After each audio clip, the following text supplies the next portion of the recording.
तो फ्रेंड्स, कैसे हो आप लोग? उम्मीद करते हैं अच्छे होंगे और अपनी तैयारी जारी रखे होंगे। फ्रेंड्स, हम लोग छायावाद युग में जयशंकर प्रसाद को पढ़ लिए थे, सूर्यकांत त्रिपाठी निराला को पढ़ लिए थे। आज छायावाद के चतुर्थ स्तंभों में हम लोग सुमित्रानंद को पढ़ेंगे।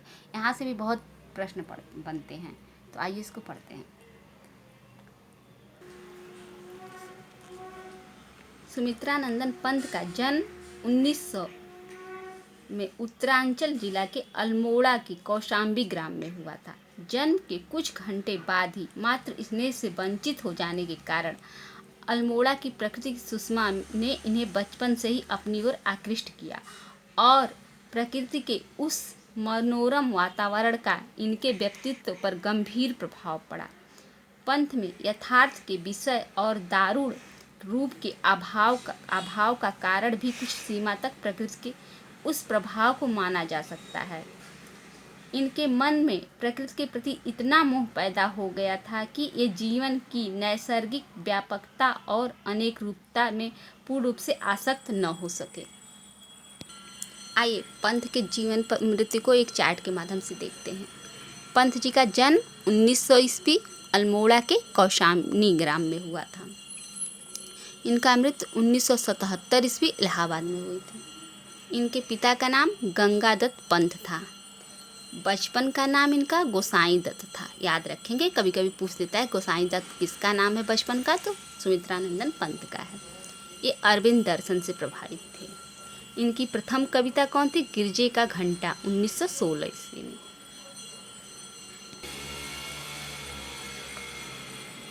पंत जी की प्रथम रचना गिरजे के घंटा 1916 ईस्वी की रचना है। उनकी काव्य यात्रा की शुरुआत इसी रचना से मानी जाती है। गिरजे की घंटा से उनकी काव्य यात्रा की शुरुआत मानी जाती है। विद्वानों ने पंत की रचनाओं को 4 चरणों में बांटा है: छायावादी काव्य, प्रगतिवादी काव्य, अंतश्चेतनावादी काव्य और नवमानवतावादी काव्य। आइए इसमें देखते हैं कि कौन कौन सी रचना है। छायावादी काव्य में उच्छ्वास, इसका समय 1920 ईस्वी, ग्रंथि ये भी 1920 ईस्वी, बीड़ा 1927 ईस्वी, पल्लव 1928 ईस्वी, गुंजन 1932 ईस्वी। आप इनका सन भी याद रखिएगा क्योंकि यहाँ से भी प्रश्न पूछे जाते हैं। अब प्रगतिवादी काव्य की रचनाओं को देखते हैं। युगांत 1936 ईस्वी, युगबाड़ी 1939 ईस्वी, ग्राम्या 1940 ईस्वी। अंतश्चेतनावादी काव्य देखते हैं। स्वर्ण किरण 1947 ईस्वी, स्वर्ण धूलि 1947 ईस्वी, युगपथ 1949 ईस्वी।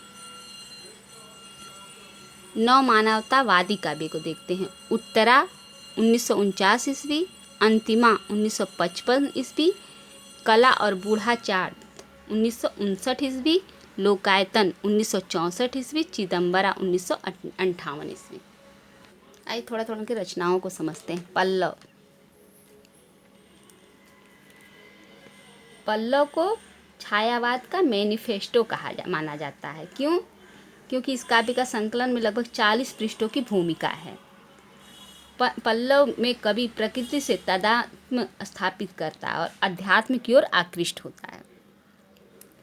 पल्लव इनकी छायावादी प्रतिनिधित्व रचना कही जाती है। युगांत में धरती के गीत हैं। युगबाड़ी में कवि का प्रगतिवादी स्वर मुखर है। वह मानव जीवन को सुंदर बनाने का प्रयास करने लगते हैं। ग्राम्या में कवि भारत की आत्मा गांवों को सजीव चित्र उपस्थित करता है। स्वर्ण किरण और स्वर्ण धूलि में कवि चिंतनशील हो जाता है। आइए परीक्षा की दृष्टि से पंत पे क्या क्या प्रश्न बन सकते हैं इसको देखते हैं। जो परीक्षा की दृष्टि से महत्वपूर्ण हो, यहाँ से प्रश्न बनते हैं। पंत की प्रथम छायावादी रचना उच्छ्वास है और अंतिम छायावादी रचना गुंजन है। प्रथम छायावादी रचना कौन सी है? उच्छ्वास, याद रखिएगा। अंतिम छायावादी रचना गुंजन है। पंत की रचना पल्लव की भूमिका जो इनकी भूमिका में जो 40 पृष्ठों की इनकी भूमिका है को छायावाद के का घोषणा पत्र या मैनिफेस्टो कहते हैं। इसको याद रखिएगा, पल्लव को छायावाद का घोषणा पत्र या मैनिफेस्टो कहा जाता है। आइए उनके कुछ काव्य नाटक को देखते हैं। रजत शिखर, शिल्पी, सवर्ण, अंतिमा, मधुबन, युग पुरुष, छाया, मानसी, ज्योत्सना।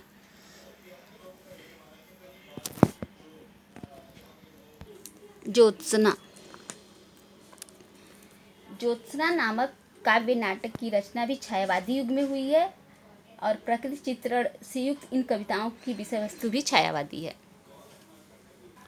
पंत का लोकायतन काव्य महात्मा गांधी के जीवन पर आधारित है। कौन सा काव्य? लोकायतन। इसको महाकाव्य भी की संज्ञा दी गई है। ये किस पे आधारित है? महात्मा गांधी के जीवन पर आधारित। इसको याद रखिएगा आप लोग।